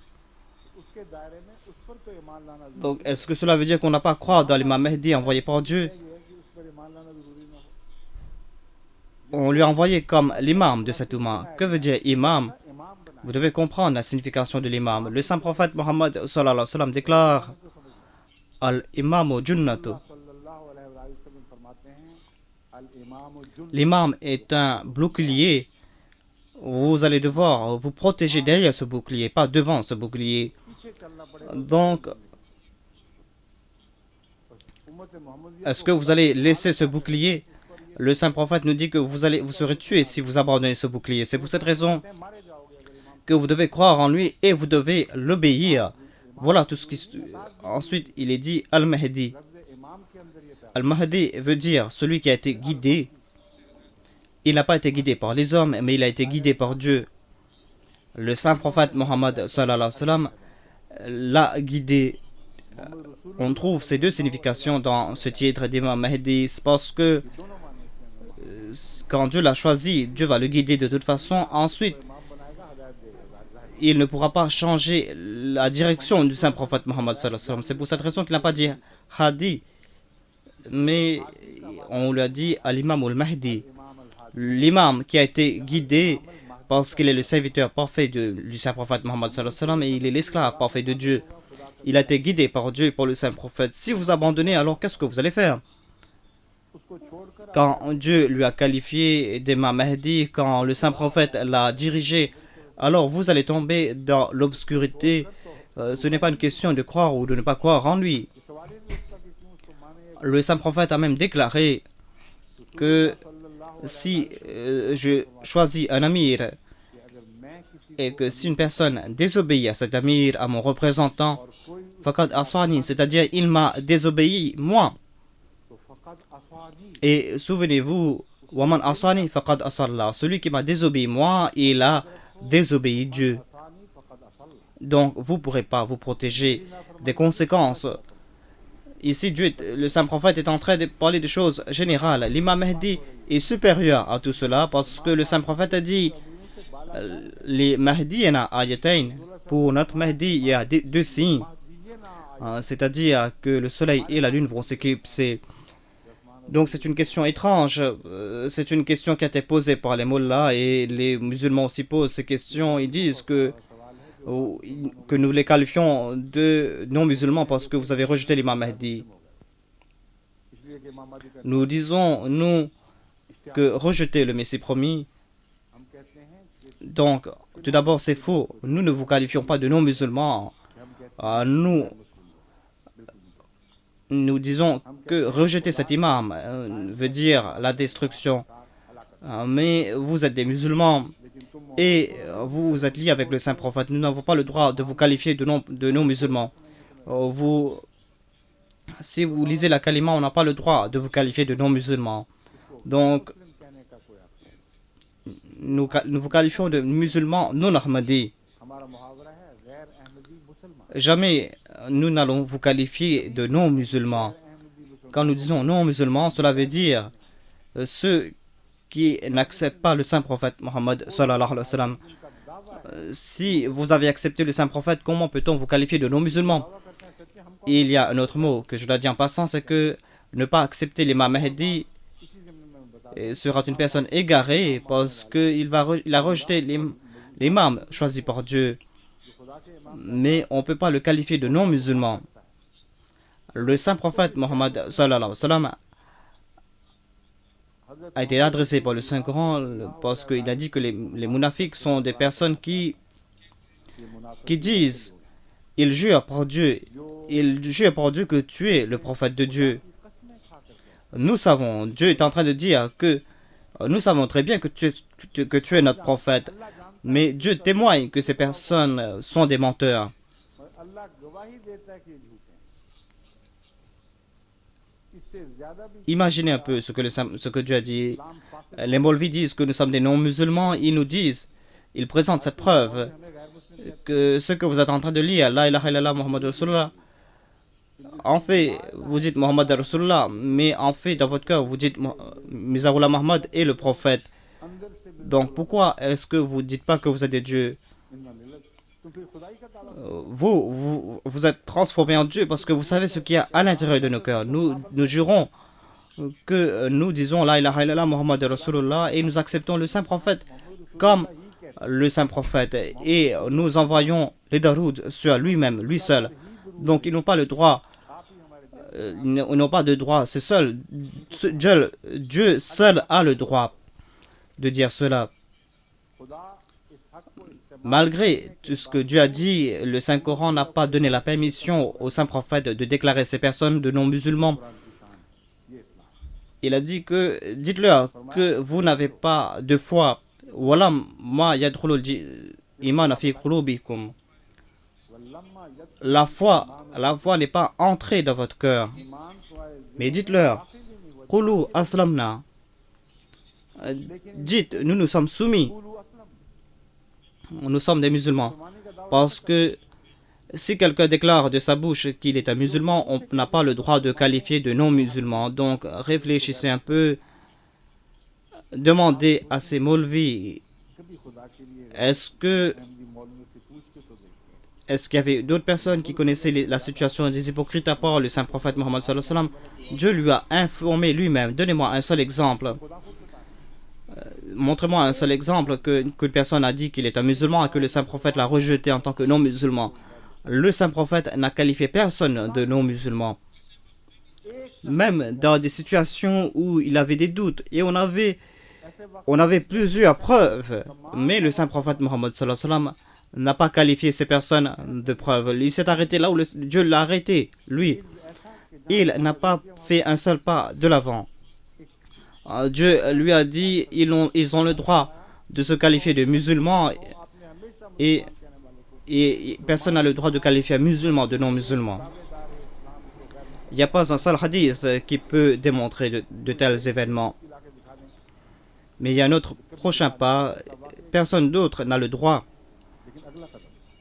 de le faire. Donc, अपना ये हाल pendant la bataille de Badr, quand les musulmans étaient faibles et que tout le monde savait que les musulmans étaient faibles, सब पर जाहिर व बाहिर है कुछ दोहराने की जरूरत नहीं les compagnons इतनी कमजोर étaient contents, ils se présentaient devant le saint prophète Mohammed sallallahu alayhi wa sallam. Ils ont dit qu'il y a un champion, un grand guerrier, कि अरब का एक मशहूर पैसा et tout le monde tremble de pleurs en entendant parler de son nom. Cette personne est venue voir le saint prophète. Il a dit वो आया है कि मैं que le saint prophète a dit j'ai pas besoin d'aide d'un polythéiste, mon Dieu me suffit, moi. Regardez sa grandeur, dit sa sainteté. Les compagnons étaient contents, mais le saint prophète a dit non, j'ai pas besoin de cette personne, j'ai pas besoin de ce grand guerrier. Il a dit que moi j'acceptais l'islam, j'accepte l'islam. Le saint prophète a dit oui, d'accord. हो जाता अब मैं Voilà la grandeur du saint prophète Mohammed sallallahu alayhi wa sallam. Regardez à quel point il a protégé les droits de toute la personne. कैसा इंसानी हकूक Il n'a pas dit que toi tu es en train de mentir. Toi, tu voulais te battre, tu voulais te venger contre les mouchriks. Donc, parce qu'il voulait se battre contre ces personnes, il voulait se venger. Le saint prophète n'a pas dit non, tu peux pas te battre parce que tu es un hypocrite. Mais il a dit si tu dis que tu es musulman, alors viens te battre toi aussi. मुसलमान के Donc, regardez cette action et regardez à quel point il surveillait les actes de ses compagnons. Il a dit que vous n'avez pas le droit de qualifier quelqu'un qui se dit musulman de non-musulman. Il a même, un compagnon lui a dit qu'au prophète de Dieu, durant un djihad, je crois que c'était pendant la bataille de Badr, mais एक जहाज के मौके pendant une bataille quelconque, था या कोई और मुझे याद नहीं मगर एक जहाज j'ai pu नामी पहलवान j'ai pu jeter par terre un grand guerrier et j'allais le tuer. J'allais le tuer quand il a dit La ilaha illallah. J'ai dit que tu es en train de me tromper maintenant.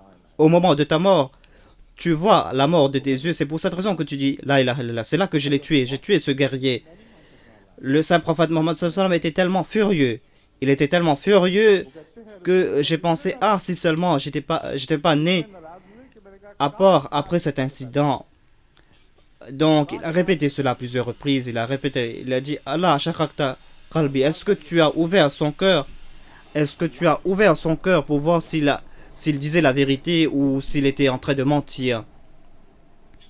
Ensuite, dans un autre hadith, il est dit que, dites-moi, au jour de la résurrection, quand son la ilaha illallah va témoigner contre toi, qu'est-ce que tu vas répondre à ce jour? Voilà l'unicité du saint prophète Mohammed sallallahu alayhi wa sallam. Vous n'allez pas voir d'autres personnes parce que Dieu ne lui a pas donné la permission de qualifier d'un non-musulman, de qualifier personne qui se dit musulman de non-musulman.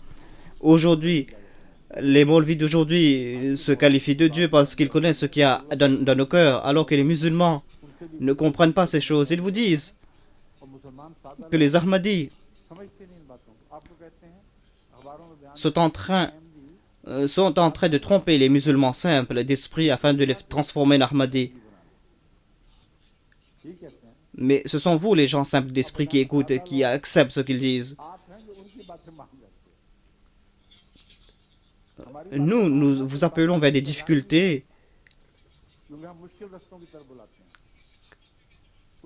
Quelqu'un simple d'esprit va accepter quelque chose de facile à accomplir. Quand on leur dit d'accepter l'Ahmadiyyat, leurs parents se retournent contre eux.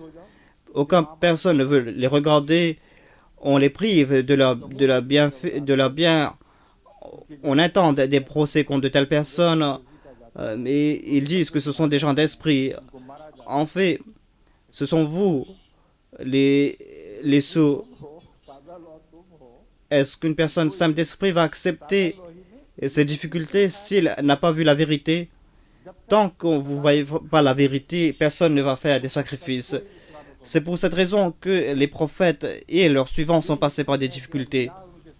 Dieu n'était pas leur ennemi, mais Dieu était leur bien-aimé. Mais si la foi était facile, si la foi n'avait aucun prix, alors ces personnes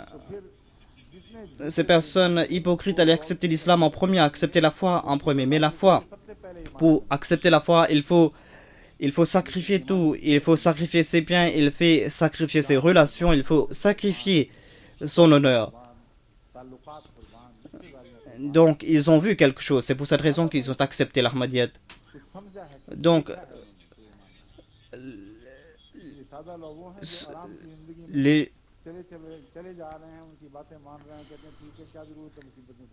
ne soyez pas simples d'esprit, réfléchissez, dit sa sainteté. L'Ahmadiyyat est une vérité, vous devez comprendre cette vérité. Et si ils disent la vérité que nous sommes des non-musulmans, alors pourquoi est-ce qu'on nous a enseigné l'islam? Donc, ce sont nous qui prions 5 fois par jour. C'est lui qui nous a enseigné comment faire des sacrifices, le Messie premier, alayhi salam. Et en l'acceptant, les gens commencent à dépenser dans son chemin. Et c'est quelque chose de très difficile à faire. Parce que ces personnes ont perdu leur honneur, leur vie. Quel est ce chemin? C'est le chemin de l'islam, dit sa sainteté. C'est un chemin qui crée de l'amour. C'est un chemin qui enlève les difficultés et les différences et les discriminations. Un musulman anglais, africain ou pakistanais, tous vont devenir comme des frères. C'est l'imam Mahdi qui a créé cette force et il n'y a pas d'exemple de ce genre dans le monde, dit sa sainteté. Cette fraternité est le signe de la vérité, pas le signe d'un mensonge. Le Saint-Coran déclare Innamal mu'minun la ikhwa. Ce sont les vrais croyants qui sont des frères. Donc, ils sont tous devenus des frères. Et ils nous qualifient de non-musulmans. Donc, et qualifie le Messie promis d'imposteur. Et on voit qu'il est en train de propager l'islam, de propager les bonnes œuvres. Quand nous vous invitons,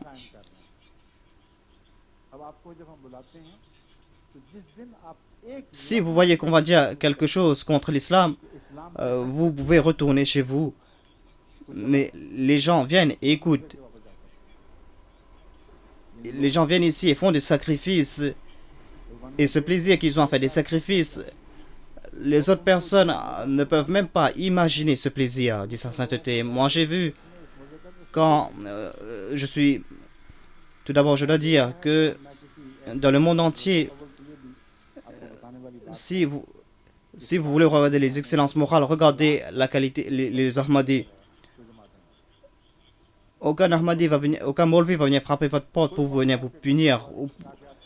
Et vont vous dire vous pouvez partir à la mosquée, vous pouvez boire de l'alcool, vous pouvez chanter, boire de l'alcool. Il ne s'occupe pas de votre foi, il ne s'occupe pas de votre moralité. Mais si vous êtes intéressé par l'Ahmadiyyat, ils vont brûler. Ils vont vous dire pourquoi partir chez ces personnes. L'islam enseigne les excellences morales. L'islam nous enseigne des bonnes œuvres, accomplir des bonnes œuvres. Donc, ils n'ont pas d'amour avec l'islam. S'ils aimaient l'islam, alors ils n'allaient pas dormir, ils allaient prier pendant la nuit. Parce que dans le Pakistan, on est en train de mentir dans les tribunaux, on est en train d'oppresser les femmes, les enfants. On est en train de tuer, on est en train de kidnapper des gens. Donc, il y a toutes ces calamités qui sont en train de frapper le Pakistan. Où est votre islam? Est-ce qu'il y a une organisation qui surveille la moralité des musulmans? Moi, je vous dis que ça se trouve seulement parmi les Ahmadis. Si en Amérique, quelqu'un maltraite un autre Ahmadi, c'est-à-dire que si un Ahmadi a maltraité un Ahmadi ou un non-Ahmadi, ils vont m'écrire, ils vont dire que on n'attendait pas cela d'un Ahmadi. Il m'a fait une promesse et il a brisé sa promesse. Au Canada, quelqu'un m'a écrit, ils m'ont dit qu'il y a quelqu'un qui est de votre Jamaat qui a commis tel ou tel acte. Je vais recevoir des lettres du Fidji et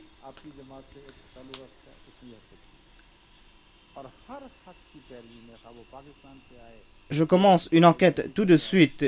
Et s'il est prouvé vraiment qu'un Ahmadi a lésé le droit d'un non-Ahmadi ou d'un Ahmadi, nous disons que tu es libre, tu peux partir, mais tu n'es pas parmi nous. S'il a commis une faute, alors on va lui dire qu'on ne va pas accepter ton chanda. C'est-à-dire qu'on n'a pas besoin de tes biens illégitimes. Si les Maulvis ne demandent plus vos contributions, vous serez contents, vous. Mais ces Ahmadis, eux, ils vont pleurer. Sa vie, il ne sera plus tranquille. Il va écrire des lettres et des lettres. Il va dire, pardonnez-moi, pardonnez-moi. Moi-même, je déteste les biens que je possède. Tant que je ne peux pas donner rien dans le chemin de Dieu, je ne serai pas tranquille. Voilà l'islam. On vous appelle vers cet islam. Est-ce que vous serez lésé si vous acceptez cet islam? On vous appelle vers la parole de Dieu, on vous appelle vers la sunna du saint prophète Mohammed et nous sommes nous les premiers à défendre cet islam. Et si vous acceptez ce Mahdi, est-ce que vous allez vous nuire? Voilà les signes de la vérité. À part cela, vous devez réfléchir, vous devez prier. Voilà les vérités. Personne ne pourra changer ces vérités.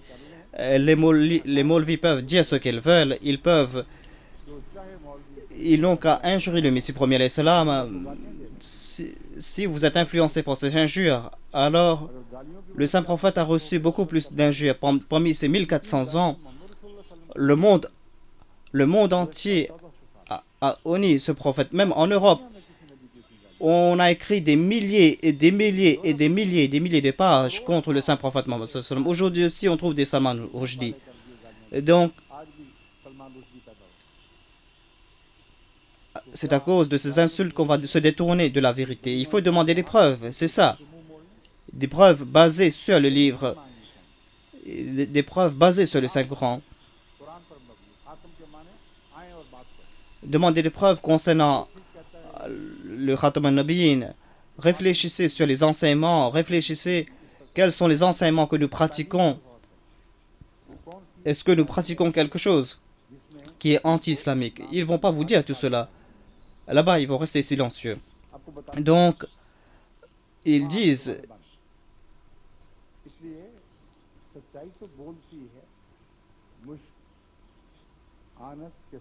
donc le parfum donne un parfum pour lui-même, hein. Donc, regardez la vie des Ahmadis, regardez comment un Ahmadi se comporte. Vous allez voir qu'il n'est qu'un musulman et rien qu'un musulman. Il ne peut être rien d'autre qu'un musulman. Et souvenez-vous de ces paroles du Messie, parce que lui aussi s'est qualifié de Messie. Il a dit que vous pouvez connaître un arbre par ses fruits. Si c'est un menteur, alors il va donner des fruits amers. Mais si c'est un vrai prophète, alors il va donner des bons fruits.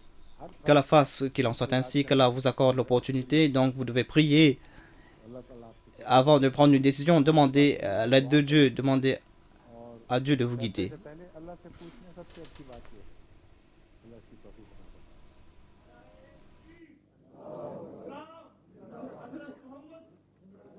सल्लल्लाहु अलैहि वसल्लम।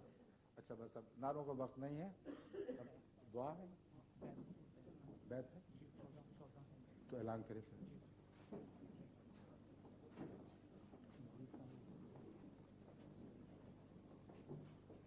अच्छा जी, अस्सलाम वालेकुम रहमतुल्लाह।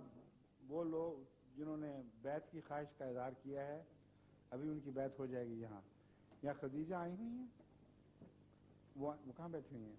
हाँ, उनसे कहो वो वहाँ शामिल हो जाए। वो चाहती थी मैं भी बैत करूँ। अमेरिका से जो बेटी लड़कियाँ आई हैं ना, उनको कह देना आ जाए।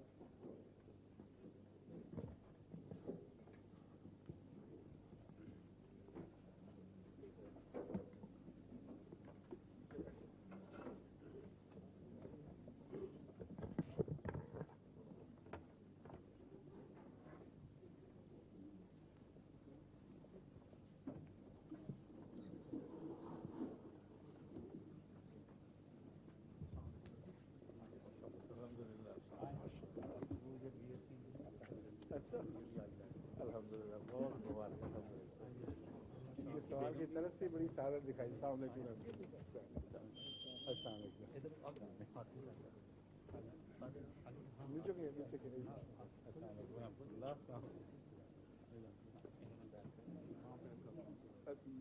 ठीक है, यहीं बैठ।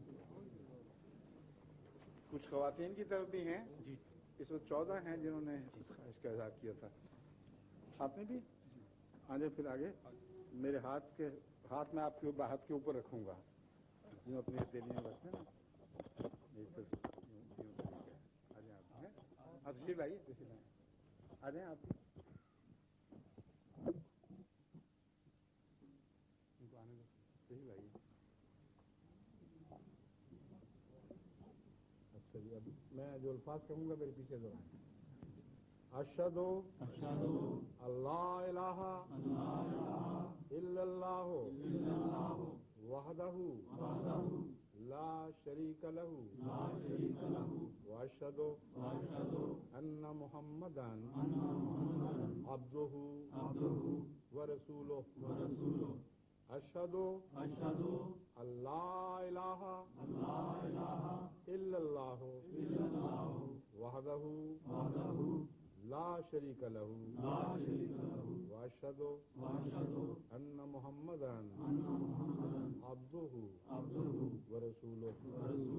आज मैं ताहिर के हाथ पर बैत करके जमात अहमदिया मुस्लिमा में दाखिल होता हूँ। मेरा पुख्ता और कामिल ईमान है कि हज़रत मोहम्मद रसूलुल्लाह सल्लल्लाहु अलैहि वसल्लम खातमुन नबीयीन हैं। मैं हज़रत मिर्ज़ा ग़ुलाम अहमद कादियानी अलैहिस्सलाम को वही इमाम महदी और मसीह माऊद तस्लीम करता हूँ जिसकी खुशखबरी हज़रत मोहम्मद रसूलुल्लाह सल्लल्लाहु अलैहि वसल्लम ने अता फरमाई। मैं वादा करता हूँ कि मैं مسیح موعود علیہ السلام کی مقرر فرمودہ 10 شرائط بیت کا پابند رہنے کی کوشش کروں گا، دین کو دنیا پر مقدم رکھوں گا، خلافت احمدیہ کے ساتھ ہمیشہ وفا کا تعلق رکھوں گا اور بحیثیت خلیفۃ المسیح آپ کی تمام معروف ہدایات پر عمل کرنے کی کوشش کروں گا انشاءاللہ۔ استغفر اللہ ربی من کل ذنب واتوب الیہ، استغفر اللہ ربی من کل ذنب واتوب الیہ، استغفر اللہ ربی من کل ذنب واتوب الیہ۔ رب انی ظلمت نفسی واعترفت بذنبی فاغفر لی ذنوبی فإنہ لا یغفر الذنوب الا انت۔ اے میرے رب، میں نے اپنی جان پر ظلم کیا اور میں اپنے گناہوں کا اقرار کرتا ہوں۔ اے میرے رب، ہم نے اپنی جان پر ظلم کیا اور ہم اپنے گناہوں کا اقرار کرتے ہیں۔ تو ہمارے گناہ بخش، تو ہمارے گناہ بخش،